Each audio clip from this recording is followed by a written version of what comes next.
Ya, keluarga Fas masih terus melaju dari kawasan Negara Comanggilan di 90,1 Fas FM, Family Radio Arah Baru untuk Keluarga. Malam hari ini masih dalam gelaran Bias Sutra Bincang Asik Seni Budaya Nusantara bersama dengan Lesbi Magelang. Seperti yang tadi sudah bagus janjikan, bahwa di malam hari ini Alhamdulillah narasumbernya sudah rawuh dan siap untuk menyapa keluarga Fas. Beliau yang selalu kita tunggu-tunggu karena memang kesibukan beliau yang luar biasa. Alhamdulillah sekali lagi beliaunya bisa hadir di kesempatan malam hari ini. Akan coba kita sapa terlebih dahulu, beliau adalah Kang Abed Nugroho. Assalamualaikum, selamat malam, sugeng dalu Kang Abed. Waalaikumsalam warahmatullahi wabarakatuh. Selamat malam Mas Bagus dan seluruh keluarga Fas dimanapun Anda berada. Senang sekali malam hari ini saya bisa duduk di sini lagi Ceria. membersamai saudara-saudara, sedulur-sedulur semuanya. Iya, oke. Kang Abed, beberapa waktu yang lalu seperti yang kita ketahui bersama, yang begitu viral luar biasa, ini adalah perjalanan Ki Ageng Ganjur dengan misi perdamaiannya di Vatikan. Nah, malam hari ini tentunya keluarga Fas ini juga pengen mendengar langsung cerita berbaginya dari Kang Abed untuk keluarga Fas ya. Jadi untuk keluarga Fas sekali lagi yang ingin bergabung untuk phone live-nya di 3143330 dan di WhatsApp-nya di 081578709640. Oke. Kang Abed sekali lagi tentang misi perdamaian di Vatikan bisa berbagi dengan keluarga Fas, semoga Kang Abed. Iya, keluarga Fas yang saya cintai, alhamdulillah hari ini bisa berjumpa kembali di Bias Sutra. Memang beberapa waktu yang lalu saya izin untuk melakukan lawatan ke luar negeri. Salah satunya adalah memang kita ada misi tugas yang harus diemban bersama-sama dengan Les Bumi Pusat dan juga kelompok Ki Ageng Ganjur Yogyakarta yang dipimpin oleh Dr. Alzastro. Kebetulan tahun ini kami mendapatkan tugas untuk melakukan misi budaya dan misi perdamaian ke Roma dan juga di Vatikan.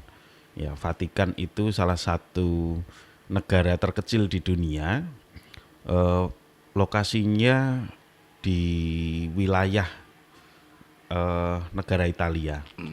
Jadi Vatikan sendiri merupakan negara terkecil ya. Jadi gambaran paling sederhananya ini hanya jeron beteng gitu lah. Jadi tetapi meskipun ini negara terkecil, untuk pemimpin negaranya, pemimpin kepala negara ini dipimpin langsung oleh Paus ya. Dan mereka juga memiliki satu independensi sendiri ya. Jadi ya memang negara gitu, negara, tetapi memang secara letak geografis Vatikan ini ada di tengah-tengah Italia ya. Dan untuk lambang negara memiliki sendiri, tetapi untuk mata uang sama pakai euro karena masih masuk dalam bagian Eropa gitu. Ya, untuk bahasa keseharian di sana juga bahasa Italia ya, bukan bahasa sendiri tapi rata-rata saya lihat juga bahasa Italia. Kalau Inggris kan umum gitu. Yeah. Nah, di Vatikan sendiri itu memang merupakan pusat agama Katolik dunia ya, pusat agama Katolik dunia, di mana detik-detik sebelum Presiden RI ke-7 Bapak Insinyur Joko Widodo ini lengser, Paus juga sempat berkunjung ke Indonesia dan mendapatkan sambutan yang luar biasa dari seluruh masyarakat Indonesia. Karena Indonesia ini dikenal sebagai salah satu bangsa yang memiliki toleransi yang tinggi, kemudian memiliki kebinekaan dari berbagai macam suku, agama, ras, golongan. Nah, di Indonesia ini ternyata bisa bersatu, berpadu seperti itu. Dan ini mungkin hal yang menarik untuk pemimpin negara Vatikan sekaligus pemimpin tertinggi umat Katolik, Paus Fransiskus, untuk datang ke Indonesia. Dan saya mengetahui eh, apa hal-hal yang membuat Paus Fransiskus tertarik untuk datang ke Indonesia. Salah satunya adalah karena Indonesia memiliki Pancasila. Pancasila ini yang ternyata tidak semua bangsa atau negara memiliki sistem yang seperti kita. Jadi kita bersyukur sekali bahwa segala perbedaan yang ada di Indonesia ini kita bisa disatukan oleh yang namanya Pancasila. Itu satu poin penting yang menjadi keinginan Paus untuk menyapa para jemaat atau jamaah di Indonesia ini, nah, gitu. Nah, kami melakukan perjalanan ke Roma dan Vatikan ini tentu atas undangan dari KBRI untuk tahta suci Vatikan, bahasanya seperti itu, untuk tahta suci Vatikan, untuk melakukan acara resepsi diplomatik yang pertama ini dengan beberapa kedutaan negara sahabat yang ada di Roma dan juga di Vatikan sendiri. Kemudian yang paling penting adalah kami membawa satu misi pesan damai dari Indonesia untuk dunia, di mana sampai hari ini tatanan global dunia ini belum menunjukkan hal-hal yang baik, ya. Masih ada peperangan, ya, masih ada diskriminasi di sana, masih ada kekerasan atas nama agama, ya. Kita kebetulan mendapatkan satu kesempatan untuk beraudiensi dengan Diskateri, ya. Diskateri itu semacam kementerian yang membidangi bidang Islamologi. Jadi di kementerian di kepausan sana itu ada memang salah satu bagian yang membidangi bidang dialog antar agama, terutama dengan agama Islam, ya, khusus untuk kawasan Asia Pasifik itu. Nah, itu beliau kebetulan adalah orang Indonesia yang bernama Romo Markus. Kami bertemu dan kami melakukan dialog di sana, membahas beberapa hal-hal yang isu-isu terhangat yang sedang terjadi baik di negara kita maupun di dunia internasional. Kalau acara dengan Diskateri ini sifatnya kita dialog lintas iman, dialog lintas agama gitu. Nah, kalau acara dengan Paus ini kebetulan Paus ini setiap hari Rabu itu ada acara yang namanya audiensi umum yang diikuti oleh seluruh umat atau masyarakat dari berbagai negara. Jadi yang hadir itu ribuan di depan gereja Santo Petrus Basilika itu yang sering kita lihat di TV kalau pas acara Paskah atau Natal. Itu Paus akan melambaikan tangannya dari atas jendela itu, nah di depan situ itu setiap Rabu Paus menemui umat seluruh Katolik dan umat seluruh bangsa yang datang di tempat itu ribuan, ya. Nah, kami juga mendapatkan kesempatan untuk bisa menampilkan beberapa lagu dan musik di sana. Kebetulan di sana itu penampilnya memang tidak hanya kami, ada dari berbagai negara. Waktu kami pentas itu kurang lebih ada tiga kelompok, tapi yang berbeda memang dari Indonesia karena kita membawa gamelan. Ya, jadi kami membawa gamelan kerawitan. Kebetulan yang kami bawakan itu yang viral di media sosial itu adalah Gending Kebugiro, dan juga kita membawakan lagu Hell of the World Itu karya Michael Jackson yang isinya tentang perdamaian dunia. Nah, itu momentumnya sangat tepat untuk menyampaikan pesan meskipun kita garap dengan versi gamelan. Jadi Ki Ageng Ganjar ini adalah kelompok musik yang memang memiliki basic musik tradisi dan juga modern yang dikemas menjadi musik religi ya. Musik religi akulturatif yang menggunakan beberapa instrumen musik tradisi seperti gamelan, kendang dan lain sebagainya digabungkan dengan musik-musik modern seperti itu. Nah, kami kebetulan eh, menyampaikan pesan itu tidak hanya melalui dialog tetapi juga melalui musik atau lagu. Di lagu Hell of the World ini memang lagu yang sudah sangat populer dan menjadi ikon lagu-lagu perdamaian seperti itu. Kita ketahui bahwa hari ini di Palestina masih saudara-saudara kita di sana masih mengalami hal-hal yang kurang baik ya.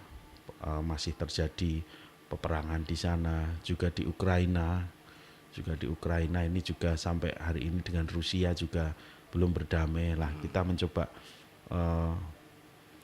ikut memberikan sumbangsi pesan ya, karena Paus ini seorang tokoh dunia sehingga kalau Paus yang bicara tentu lain gitu. Nah, kami menitipkan pesan itu kepada beliau gitu, seperti itu, Mas. Oke.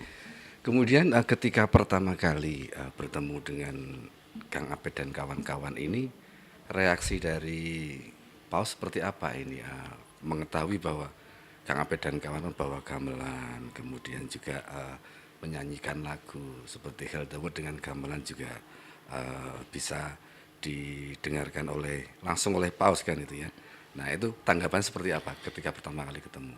Iya, jadi kebetulan ketika pagi itu ya suhu sangat dingin, kemudian ya kami semua pakai jaket ya, pakai jaket karena memang suhunya dingin sekitar 4 derajat ya, 4 derajat. Kami sudah bersiap dari Wisma Kedutaan itu sekitar jam 7. Jam 7 itu kalau di sana ya kita mungkin setengah 6 ya. Ini masih agak gelap karena acaranya memang dimulai pagi sekali. Nah, sekitar jam 8 itu kita sudah mulai latihan, sudah mulai untuk pentas ya, perform. Nah, setelah perform kami diberikan kesempatan memang untuk bertemu secara langsung dengan Paus di belakang podium. Jadi setelah acara seremonial dan lain-lain selesai, kami ternyata diberikan kesempatan untuk bisa berjabat tangan dengan Paus di belakang podium. Nah, di belakang podium ini itu juga ternyata juga viral lagi karena kita membawakan sholawat badar di sana. Nah, ternyata Paus itu juga acungkan jempol dan juga memberikan salam damai lah begitu. Jadi ini hal yang kita tangkap bahwa dialog melalui musik itu menjadi sangat humanis, menjadi sangat santai dan cair gitu. Jadi tidak kaku. Nah, ketika banyak orang melakukan dialog, kadang-kadang dialog dengan kata-kata ya, tentu dengan verbal itu kadang-kadang hasilnya adalah kadang malah padu gitu loh, kadang malah berantem atau menang-menangan dalil, tidak ketemu. Tetapi ketika kita dialognya lewat musik itu akan cair. Nah, ini kami buktikan ketika kami membawakan sholawat badar di depan gereja. Meskipun ini menuai banyak kecaman netizen Indonesia, tapi kami menikmati saja, nggak apa-apa karena memang butuh literasi seperti itu. Jadi satu hal yang ingin saya sampaikan, ya kalau ada orang kok sholawatan kok di depan Paus, lah kita itu mau sholawatan itu kan di mana saja kan nggak apa-apa, kapan saja waktunya kan nggak apa-apa gitu loh. Apalagi ini sebuah kebanggaan bahwa sholawat ini kita bisa bersolawat di depan gereja terbesar di dunia, di depan umat Katolik sedunia dan di depan pemimpin tertinggi. umat Katolik di dunia. Ini artinya apa? Bahwa Islam dan Katolik ini sama-sama bersaudara. Ya. Sama-sama bersaudara dan saya teringat perkataan dari Sayyidina Ali bin Thalib bahwa yang bukan saudaramu dalam seiman adalah saudaramu dalam kemanusiaan. Jadi di atas agama itu kita masih ada yang namanya kemanusiaan. Dan dalam prinsip Islam kita juga mengenal yang namanya hablum minallah, hablum minannas, dan hablum minal alam. Ya, 3 perkara ini tentu semuanya memiliki nilai ibadah dan merupakan misi kehidupan manusia sebagai khalifah di bumi. Ini yang harus kita pegang. Dan di ajaran Nahdliyin juga, di NU, kita juga selalu dikenalkan dengan ukhuwah. Ada ukhuwah Islamiyah, kita bersaudara dalam sesama umat Muslim atau Islam. Ukhuwah Watoniyah, kita bersaudara satu bangsa, yaitu bangsa Indonesia. Dan ukhuwah Basariyah atau Insaniyah, ini persaudaraan sama umat manusia. Ini juga prinsip-prinsip ini juga kita junjung tinggi gitu. Jadi bagaimana kita mengimplementasikan persaudaraan atau ukhuwah itu tentu adalah dengan cara-cara yang harmonis, bukan membenci dengan agama lain. Sedikit-sedikit kok bilang kafir, sedikit-sedikit bilang anti, sedikit-sedikit bilang bahwa kita memusuhi. Ya, bagaimana kemanusiaan itu kita mau tempatkan di mana gitu loh. Padahal kita itu diajari beragama itu supaya bisa menjadi manusia yang sesungguhnya, kan begitu. Manusia yang memiliki budi pekerti luhur, manusia yang memiliki akhlakul karimah yang tinggi. Lah kita kalau dengan orang lain saja sudah anti, dengan orang yang berbeda agama sudah anti, lah implementasi agamanya di mana? Itu kan pertanyaan mendasar juga yang harus saya counter kepada para netizen itu gitu loh. Jadi kalau saya baca banyak komentar-komentar negatif juga ya gitu. Ya semoga insaf, semoga loh kita itu nggak merasa keluar dari Islam. Justru ini kebanggaan Islam itu bisa masuk di sana itu sebuah kehormatan dan kebanggaan. Dan umat Katolik juga mungkin yang kaget umat Katolik gitu. Loh, ini kok orang Islam kok nyelonong aja ini sholawatan di depan gereja. Lah iya gitu. Nah, ini tentu menjadi hal. Tetapi saya teringat dari pernyataan Romo Markus yang tadi saya sampaikan, Ketua Deskateri yang membidangi Islamologi atau hubungan antar agama, bahwa di depan gereja Santo Petrus Basilika itu kan kalau kita lihat kan ada bangunan pilar-pilar yang tinggi dan itu seperti kedua tangan yang merengkuh seperti ini. Nah, filosofinya adalah bahwa agama Katolik atau umat Katolik atau paus sebagai simbol pemimpin tertinggi umat Katolik ini menerima siapa saja yang datang, seperti itu. Nah, ini ternyata implementatif juga gitu loh. Ketika kami orang Islam jilbaban ya, yang putri-putri, kalau saya nggak jilbaban Mas, ya. Kalau saya ikonnya Indonesia dan bawa bendera merah putih dan angklung gitu. Saya tetap bawa simbolisasi Indonesia gitu. Nah, ini ternyata tetap diterima, boleh. Kamu sholawatan di sini boleh gitu loh.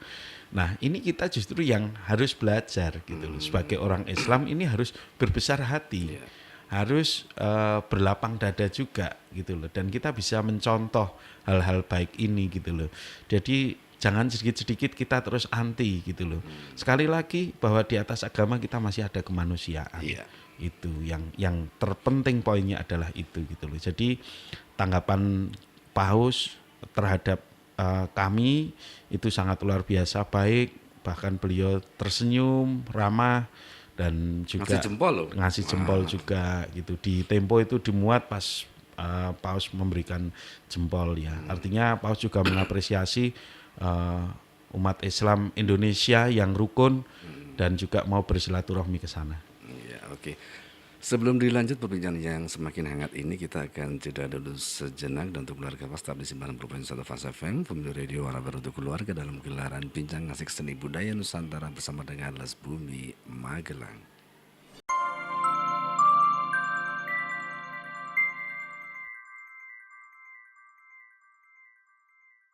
Ya, keluarga Fas masih terus melaju dari kawasan Negarajo Magelang di 90,1 Fas FM, Family Radio Arah Baru untuk Keluarga dalam gelaran Bincang Asik Seni Budaya Nusantara bersama dengan Mas Bumi Magelang.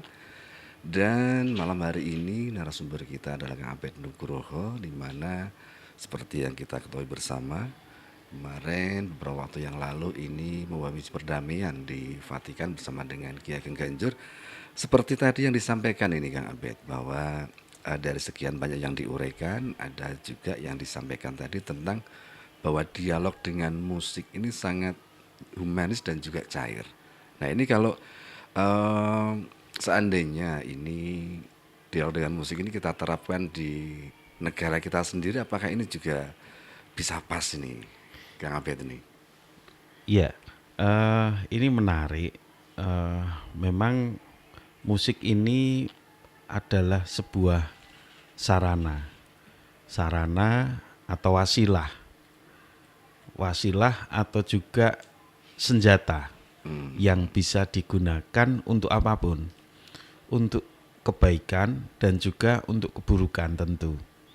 Seperti sebilah pisau itu bisa digunakan untuk melukai orang, pisau juga bisa digunakan untuk mengupas buah, kemudian buahnya diberikan kepada orang lain. Nah, musik juga saya kira hanya sarana, dan di Les Bumi sendiri, musik itu memang kita belajar dari para pendahulu kita bahwa musik ini digunakan salah satunya sebagai sarana dakwah yang efektif. Ya, kita ketahui bahwa Nusantara ini bukan bangsa yang kecil, tapi bangsa yang besar dan melahirkan berbagai macam karya seni budaya. Salah satunya adalah dalam bidang musikal, yaitu penciptaan gamelan. Gamelan sendiri sudah merupakan diakui menjadi salah satu warisan budaya dunia oleh UNESCO. Artinya apa? Bahwa gamelan ini merupakan karya warisan asli Nusantara, asli bangsa Nusantara yang diakui oleh dunia, sejajar dengan karya-karya lain, maestro-maestro lain dari bangsa-bangsa yang lain. Nah, kenapa kita akhirnya membawa gamelan? Ya, kebetulan secara teknis di Vatikan itu tidak boleh menggunakan alat yang sifatnya elektronik. Tidak disediakan colokan dan lain sebagainya. Sehingga mau tidak mau, ya kita kembali ke akustik. Musik yang kita punya yaitu ya gamelan itu. Gamelan itu bisa didengarkan dalam radius yang jauh tanpa menggunakan listrik. Ini salah satu kehebatan dari gamelan. Jadi kita ngetes kesaktiannya gamelan ini seperti apa gitu loh. Dibandingkan dengan negara lain itu membawa alat musik tiup ya, alat musik tiup macam-macam bentuknya. Itu memang lebih keras, tetapi ternyata gamelan juga nggak kalah menarik. Bunyi-bunyiannya buat orang asing ini sesuatu yang unik ya gitu. Dan mungkin ada orang yang baru pertama kali mendengarkan alunan gending gitu, alunan gamelan, meskipun kami hanya membawa format gamelan yang simpel atau cokean saja, tapi ini menjadi satu sarana kami dalam menyampaikan pesan itu gitu loh. Nah, konteksnya ketika di Indonesia kita belajar dari para wali bahwa gamelan ini digunakan untuk ketika zaman ya sebelum zaman pra-Islam pun begitu. Gamelan ini digunakan untuk sarana dakwah. Ya, jadi gamelan ini bukan alat agama tertentu gitu. Ini adalah karya budaya bangsa Nusantara. Bukan karya agama tertentu, bukan karya agama Hindu, bukan karya agama Buddha, bukan karya agama Islam, tapi karya bangsa Nusantara. Nah, pemakaiannya mulai zaman pra-Islam ini sudah dipakai. Ketika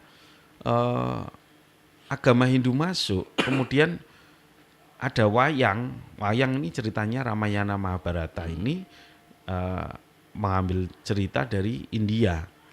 Ceritanya dari India kalau zaman Hindu. Karena misinya adalah untuk menyebarkan agama Hindu waktu itu. Medianya wayang. Wayang ini iringannya musik, gamelan. Jadi untuk dakwah agama Hindu waktu itu. Setelah itu agama Buddha. Mungkin agama Buddha juga memakai, tapi tidak terlalu banyak gencar ke sana karena Buddha ini agamanya lebih spiritualis dan lebih musikalnya dia lebih musik-musik alam gitu, hening, kemudian juga kalaupun ada bunyi-bunyian itu semacam genta atau lonceng kecil gitu ya, kelinding gitu saja. Jadi tetapi tetap ada puji-pujian dengan iringan gamelan tetap ada karena saya juga pernah melihat itu di Lampung, bahkan di Candi Borobudur di relief itu juga ada berbagai macam alat musik ya. Ada bahasanya itu saya pelajari namanya gamelon ya. Gamelon ya, dan itu masih dipakai. Ada satu vihara di Jakarta dan di Lampung yang memakai gamelon itu ya, gamelan sama sebenarnya banyak bahasanya mungkin aja yang berbeda. Kemudian ini lebih banyak lagi. Nah, itu masih ada beberapa vihara yang memakai gamelan itu karena di umat Buddha sendiri juga ada ritual puji-pujian juga gitu. Jadi dipakai juga di umat Buddha. Itu juga sama digunakan sebagai sarana dakwah dan kebaikan. Nah, kemudian zaman Islam masuk, ini juga dipakai oleh para wali, khususnya Wali Songo, khususnya Njeng Sunan Kalijogo, Njeng Sunan Bonang. Ini memakai gamelan sebagai media untuk menarik masyarakat untuk lebih mengenal Islam karena gamelan ini lebih mendarah daging, sudah mendarah daging dalam menjadi satu dalam kehidupan dan kultur masyarakat Nusantara waktu itu, sehingga gamelan ini menjadi sangat efektif ketika digunakan untuk menyebarkan dan memasukkan nilai-nilai keislaman gitu. Jadi gamelan ini melintasi ruang dan waktu yang sangat panjang dan menjadi sarana penyebar kedamaian juga, sudah dipakai dari zaman nenek moyang kita bahkan gitu. Nah, konteksnya hari ini ketika kita memakai musik ya, musik dalam pengertian yang luas tidak hanya gamelan untuk menyampaikan kedamaian, tentu kita belajar dari masa lampau, keberhasilan masa lampau. Islam bisa dikenal seperti sekarang ini, bisa luas seperti sekarang ini, tentu tidak lepas perannya dari apa yang namanya musik. Karena kita tahu tidak hanya ini cerita tutur, dalam sejarah banyak dikisahkan bahwa Njeng Sunan Kalijogo ini salah seorang ulama dan juga seniman yang mahir memainkan wayang, memainkan gending-gending, yang beliau memang menggunakan media seni, media musik ini untuk dakwahnya Islam ini. Dan Islam akhirnya bisa diterima luas di masyarakat Nusantara. Tentu ini satu pencapaian yang sangat penting dan dari spirit itulah kami membawa ini di tingkat dunia. Bagaimana kalau kita mengenalkan gamelan ini di tingkat dunia? Meskipun ya memang di beberapa negara orang sudah mengenal gamelan juga. Tetapi saya kemarin kebetulan, Mas, ini cerita sedikit, di Italia itu ada satu kelompok musik, ada satu kelompok grup musik gamelan asli warga Italia yang memainkan gamelan. Tetapi karena gamelannya mereka nggak punya, jadi latihannya numpang di KBRI. Oh gitu ya? Ya, namanya Gong Wisnuwara, dan kami sempat melakukan dialog dan juga kolaborasi juga. Dan mereka mahir memainkan gamelan Jawa. Orang-orang KBRI sendiri itu merasa malu, kok aku nggak bisa ya malahan, kok mereka kok bisa ya gitu. Usut punya usut, setelah kita dialog, mereka memang mempelajari gamelan, pernah kuliah 7 tahun di ISI gitu loh, di Jogja dan juga di Solo. Ini berapa dari mereka begitu kemudian mengajak teman-temannya, dan itu semuanya adalah doktor itu. Ya, dokter-dokter ya, tapi masih muda gitu.